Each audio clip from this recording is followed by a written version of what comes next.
They laughed at Earth's weak gravity, until the humans stepped down and cracked the deck. Why would a man choose to rot in a high-gravity hole? That was the question the board asked, but they did not understand the weight of a debt. I knelt on the vibrating metal grate of the observation cage, my knees screaming as the Drayax warden adjusted the dial on the wall. Each click of the gravity well hummed through the soles of my boots, a low-frequency vibration that rattled my teeth and made my vision blur. My lungs felt like they were being flattened by a stack of lead plates, every breath a conscious, agonizing labor against 4.5 GS. The warden, a massive hexaptal creature with skin that rippled like oil on water, loomed over me with 3 of its limbs braced firmly against the reinforced floor. It did not speak with a voice, but the bioluminescent patches on its chest flared a harsh, mocking violet. To a Drayax, born on a world where the air is as thick as soup, and the pull of the planet is a relentless anchor, I was nothing more than a fragile collection of water and brittle calcium. The warden reached down with a pincer-like appendage, its movements fluid despite the crushing pressure that should have pinned me to the deck. It didn't use force so much as a casual, insulting display of superiority. Its claws hooked into the leather of my flight jacket, dragging the solid-state encryption key from its housing on my belt.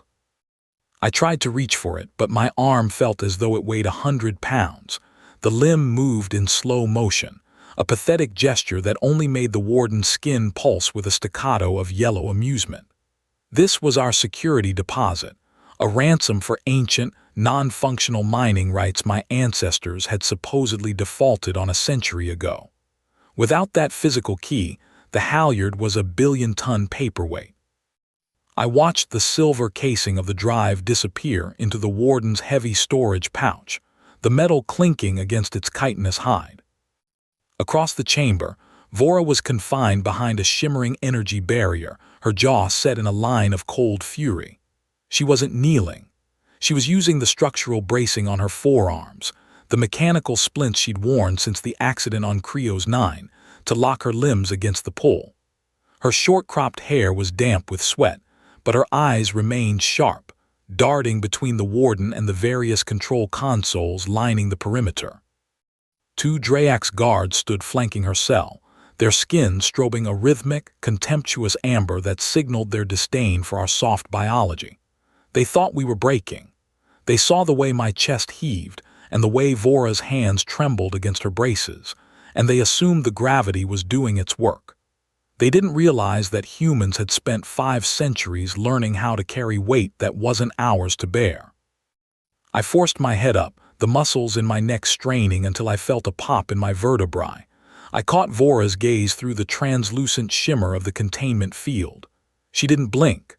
I began a slow, rhythmic tapping of my fingers against the vibrating grate, a movement so subtle the guards dismissed it as a tremor of exhaustion. I wasn't shaking. I was counting. Every time the warden moved to adjust the gravity or signal his subordinates, his bioluminescent patterns shifted in a specific sequence tied to his biometric ID. I was recording the cadence of his light speech, mapping the digital signature that unlocked the cage. Vora saw it. Her fingers twitched in a mirroring motion, her photographic memory already cataloging the frequencies. We had been crewmates for 12 years, and she knew my tells better than the board knew their own regulations. The air in the chamber suddenly changed, a sharp spike in static electricity making the hair on my arm stand up. A low, guttural moan echoed through the floorboards, but it wasn't the sound of machinery. It was the planetoid itself. Purgatory was a rogue rock, a tectonic nightmare held together by spit and prayer, and the deep-crust mining was finally taking its toll. A massive tremor ripped through the facility, a violent shudder that threw the warden off balance.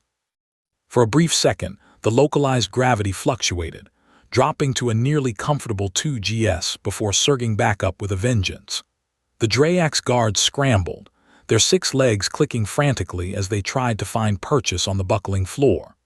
The warden's skin erupted in a frantic, chaotic strobe of white and blue light, a visual scream that filled the dark room with blinding flashes. Vora leaned forward, her face pressed as close to the energy barrier as she dared. Her eyes were wide, not with fear, but with the intense focus of a navigator plotting a course through a supernova. She watched the warden's frantic strobing, her lips moving silently as she translated the light patterns in real time. She looked back at me, her expression shifting from tactical calculation to genuine shock.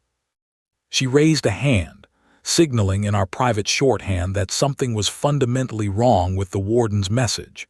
It wasn't a command to the guards or a security alert. The frequency of the flashes was a precise, high-speed repetition that matched the Halyard's own emergency distress frequency.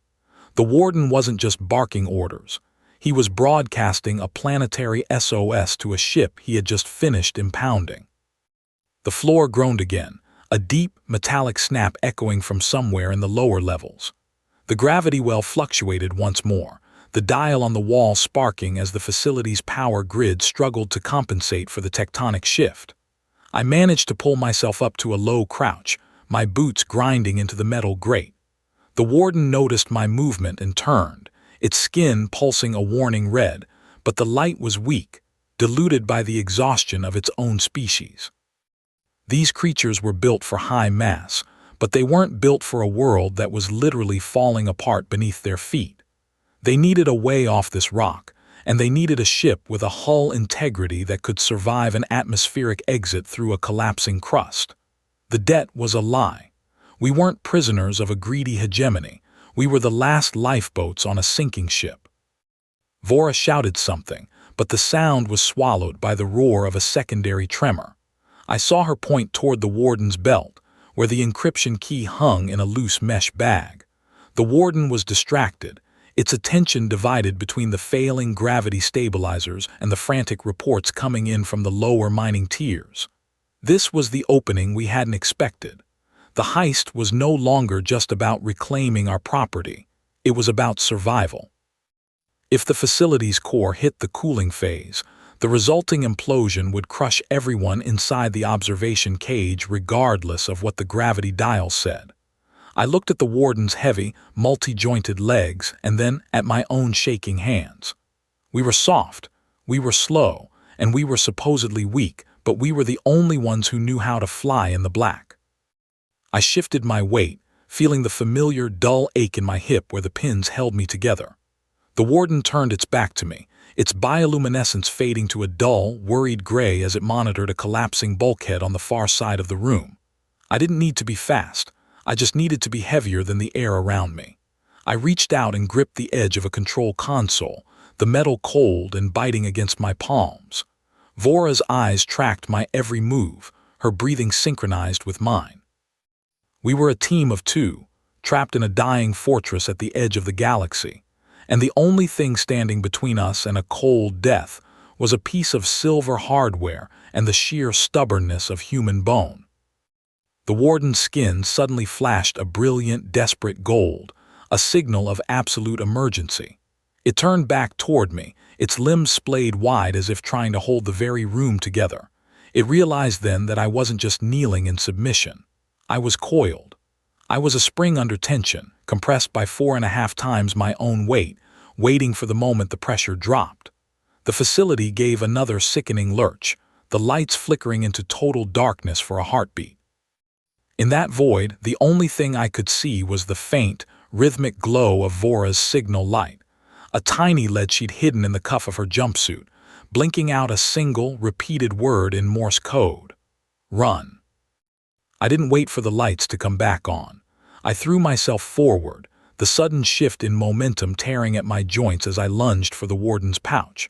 The gravity was a physical wall, a thick, invisible syrup that fought every inch of my progress, but I had spent my life on high-G freighters. I knew how to use the weight. I used the downward pull to anchor my swing, my fist connecting with the soft, translucent tissue just below the warden's primary thorax. It was like hitting a wall of wet sand. The creature hissed, a sound like steam escaping a pipe, and its skin flared a pained, brilliant violet. My fingers closed around the cold, hard edges of the encryption key, and for the first time in hours, I felt a spark of hope. But the floor beneath us wasn't just vibrating anymore. It was beginning to tilt. The metal deck plates groaned as the facility's artificial gravity stabilizers finally surrendered to the tectonic chaos of the core. I felt the pull shift from a vertical crush to a lateral drag, forcing me to wedge my boots into the gaps of the floor grate to keep from sliding toward the abyss of the lower mining tiers. The Drayax warden recoiled, its 6 limbs splayed in a desperate attempt to distribute its massive weight, but the creature was built for stability, not for the violent, unpredictable lurching of a dying world. I clutched the encryption key against my chest, the cold metal biting into my palm. Across the chamber, the energy barrier flickering around Vora's cell finally hissed and died as the power conduits sheared. She didn't hesitate. She used the mechanical braces on her arms to lever herself upright, her movements jerky but purposeful. Aris, the Sanctum doors, she shouted over the rising roar of grinding stone. If the hangar doesn't cycle now, we're buried with them. I pivoted toward the heavy blast doors that led to the Sanctum, the high-security vault where the hangar manual overrides were housed. The gravity dial on the wall was spinning wildly, the needle buried deep in the red as the stabilizers attempted to compensate for the planet's collapse by pinning everything to the floor. We were hitting 6 GS, then 7. The Drayax guards, despite their high-gravity evolution, were literally being flattened. Their translucent skin turned a bruised, muddy brown as they were pressed into the deck, their multiple legs buckling under the sheer mass of their own bodies. I felt my own heart laboring, every beat a heavy thud that resonated in my ears, but my human skeleton was a different kind of architecture. Our bones were dense, compact, and forged on a world that didn't allow for the luxury of hexaptal weight distribution. I wasn't just standing, I was becoming a localized wrecking ball. Every step I took toward the Sanctum sounded like a hammer hitting an anvil. My boots cracked the reinforced metal plates of the walkway, the structural integrity of the floor failing under the focused density of 190 pounds of human multiplied by 7. I could feel the microscopic tears in my muscle fibers, a hot, searing pain that radiated from my calves to my shoulders, but I didn't slow down. I couldn't. I looked back to see Vora crawling toward the primary comms array, her fingers bleeding as she gripped the jagged edges of the floor to pull herself forward. She caught my eye and gave a sharp, frantic nod toward the vault. I turned and put my shoulder into the Sanctum's manual hatch. The wheel was cold and resisted me with the stubbornness of a mountain, but I braced my feet against the buckling deck and hauled on the iron. The interior of the Sanctum was a nightmare of localized gravity fluctuations. The air felt thick, almost liquid, as the failing dampeners created pockets of crushing pressure. I saw a Drayax technician pinned against the far wall, its ribcage visibly caving under the atmospheric weight, its skin a frantic, dying pulse of white light. It looked at me with a terrifying level of recognition, its bioluminescence flickering a plea I couldn't afford to answer. I lunged for the manual hangar release, a massive iron lever that required the combined strength of 3 Drayax under normal conditions. Here, under the weight of a collapsing world, it was an impossible task. I wrapped both hands around the grip, my flight jacket straining at the seams. I screamed, the sound lost in the screeching of the facility's hull, and threw the entire weight of my reinforced frame into the downward stroke. The lever didn't budge. I felt a pop in my left shoulder, a sickening heat that told me I'd pushed too far, but I didn't let go. I thought about the Halyard sitting silent in the bay, its engines cold, and I thought about the 12 years Vora had given to a captain who had already failed her once. I wouldn't let the black take her again. I planted my heels, my boots sinking through the cracking deck plates as the floor itself began to shear away into the magma below. With a final, agonizing heave, I felt the internal gears snap. The lever slammed home, and the deep, melodic boom of the hangar doors opening echoed through the soles of my feet. The roar of escaping atmosphere hissed through the vents, a violent vacuum that fought against the crushing gravity, creating a chaotic vortex of dust and debris. I stumbled out of the Sanctum, my vision tunneling as the exertion caught up with me. The observation cage was gone, replaced by a jagged rent in the planet's crust that glowed with the orange fury of the core. Vora was there, hanging onto a support pillar near the edge of the hangar overlook. She had a handheld signal light in her teeth, the small LED strobing a frantic, precise sequence toward the darkened silhouette of our ship. The Halyard was drifting, its landing struts disconnected, but as I watched, the external navigation lights flickered to life. The encryption key I had fought for was still in my hand. I didn't have time to get it to the bridge. Vora saw me, her eyes wide with the realization that the floor beneath us was no longer a floor, but a floating island of metal in a sea of fire. The Halyard's secondary thrusters fired, a brilliant blue wash of light that illuminated the terrified Drayax refugees huddled near the hangar's edge. Vora pointed toward the ship's cargo ramp, which was lowering even as the vessel drifted closer to the crumbling platform. She didn't move toward it. She waited for me. I limped across the tilting deck, my breath coming in ragged, bloody gasps. The gravity was still fluctuating, a dizzying cycle of weight and weightlessness that made the world spin. I reached Vora just as the platform gave a final, terminal groan. I grabbed her arm, my fingers locking around the structural braces of her jumpsuit, and together we leaped into the void between the facility and the ramp. For a second, there was no gravity at all, only the cold, silent rush of the hangar's remaining air. We slammed onto the textured metal of the Halyard's ramp, the impact jarring my teeth, but the magnetic seals held. I scrambled upward, dragging Vora with me as the ship's automated system sensed our presence and began to retract the door. Below us, the mining facility Purgatory was finally losing its battle with physics. The entire northern quadrant of the station slid into the glowing fissure of the planetoid's crust, a slow-motion collapse that looked like a mountain sinking into an ocean. I saw the warden one last time, standing on a disappearing ledge, its skin pulsing a steady, rhythmic violet. It wasn't a signal of aggression anymore. It was a recognition. We had the ship, and we had the key, and we were the only ones who could carry the weight of the survivors. Vora was already moving before the ramp had fully sealed. She sprinted toward the bridge, her boots echoing on the familiar deck of our own ship. I followed her, my limp more pronounced than ever, the adrenaline beginning to fade and leaving a hollow, aching exhaustion in its wake. I slumped into the co-pilot's chair, my hands shaking as I slotted the silver encryption key into the center console. The ship's AI hummed to life, a low-frequency vibration that felt like a heartbeat. The main drive spooling up was the sweetest sound I'd ever heard.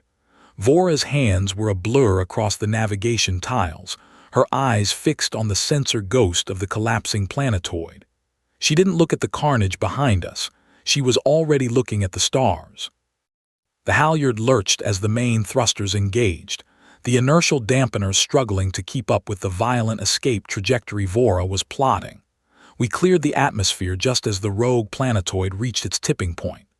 In the rearview monitors, Purgatory didn't explode.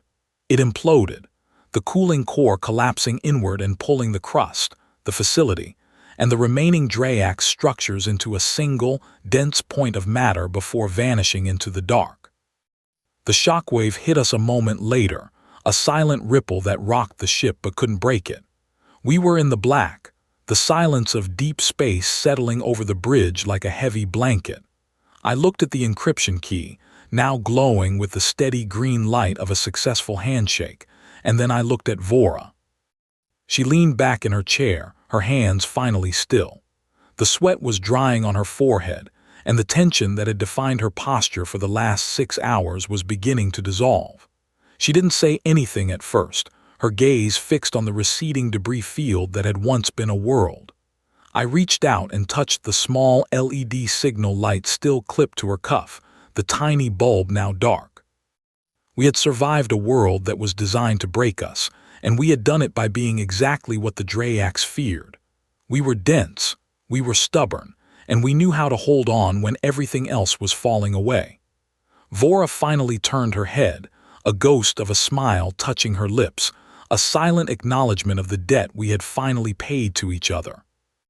The bridge was quiet, the only sound the steady, rhythmic pulse of the life support systems. I watched the stars begin to stretch as Vora engaged the jump drive, the light of distant suns blurring into long, silver needles.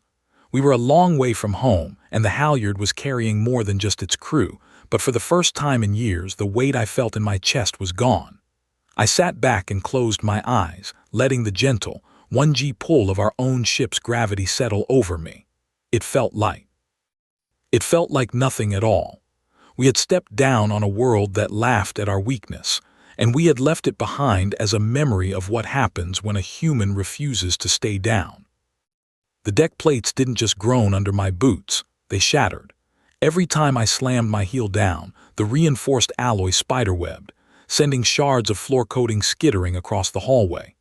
At 7 GS, my skeletal structure felt like it was being forged on a high-pressure anvil, my marrow vibrating with a heavy, dull ache that threatened to snap my shins. I wasn't just walking. I was a kinetic penetrator, a 200-pound mass of Terran evolution turned into a localized wrecking ball. I passed a Drayax security station where 3 guards were literally fused to the floor, their massive hexaptal frames flattened into grotesque, twitching pancakes of translucent flesh.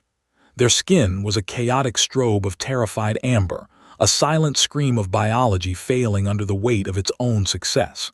They were built for high gravity, but they weren't built for the planet's death throes. I didn't look at them for long. I couldn't afford the sympathy. My lungs felt like they were filled with wet sand, and every breath was a tactical victory against the atmospheric pressure trying to collapse my windpipe. I reached the primary vault door, a slab of hyperdense composite that looked like it belonged on the hull of a dreadnought. The electronic locks had long since fused, the circuitry fried by the tectonic interference screaming through the facility's bones. I didn't need a code. I braced my back against the adjacent bulkhead, feeling the cold vibration of the dying planetoid through my flight jacket. I placed my boots against the seam of the door and pushed. My vision flared red, 1,000 needles of fire dancing along my spine as my muscles reached their absolute structural limit. The metal audibly screamed, a high-pitched metallic wail that cut through the roar of the quakes. Slowly, the heavy slab began to slide, the friction creating a shower of white-hot sparks that illuminated the dark corridor. I wasn't stronger than a Drayax, but I was denser, and right now, my stubborn Terran physiology was the only thing in this sector that wasn't being crushed into a puddle.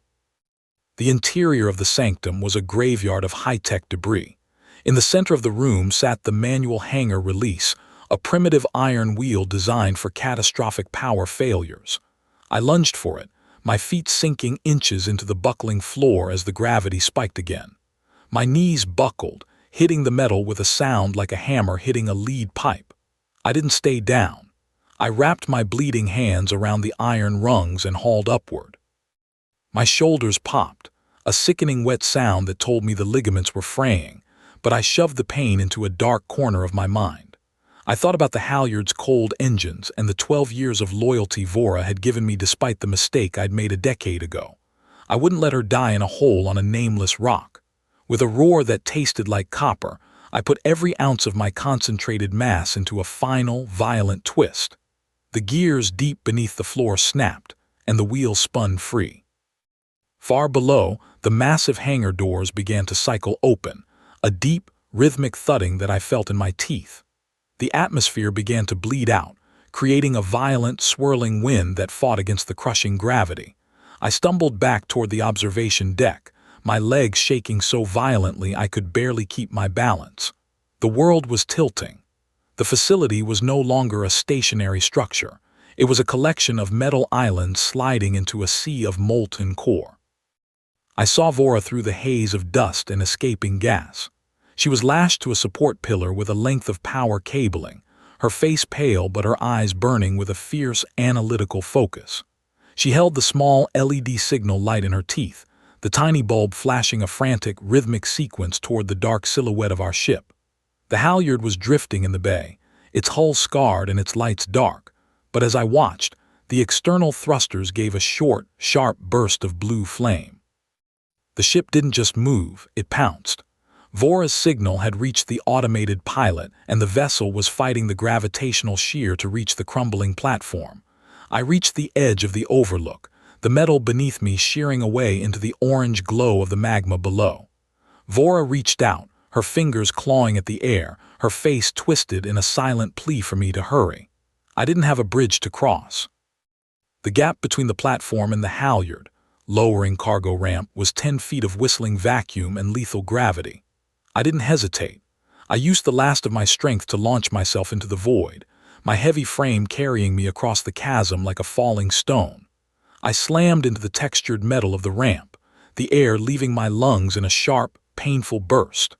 Vora was right behind me, tumbling into the hold as the magnetic seals engaged with a deafening metallic clang. We lay there on the cold deck for a heartbeat, the familiar vibration of the Halyard's deck plates the only thing keeping me grounded.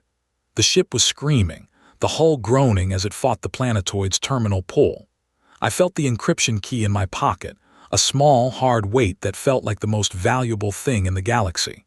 I looked at Vora, who was already scrambling toward her feet, her navigator's jumpsuit stained with grease and her own blood.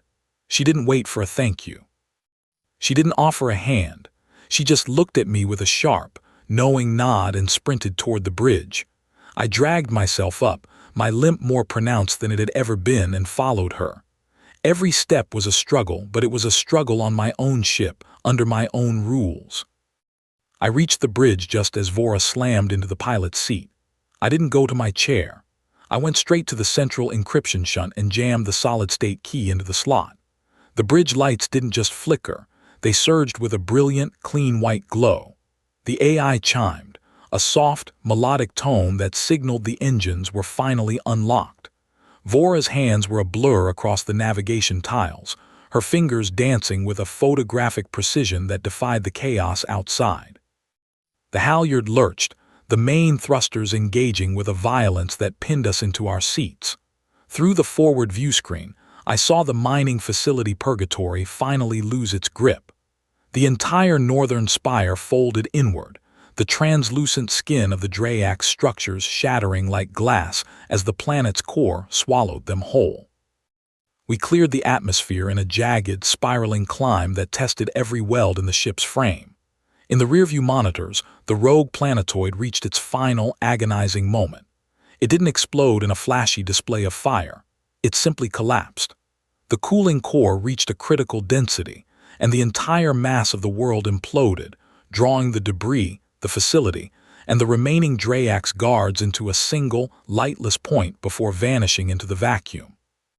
The shockwave hit us like a physical blow, a silent ripple in the fabric of space that sent the Halyard spinning for a terrifying 10 seconds before Vora brought us back under control. Then, there was only the black. The silence of deep space settled over the bridge, thick and absolute, broken only by the steady, rhythmic hum of our life support. Vora leaned back, her hands dropping from the controls.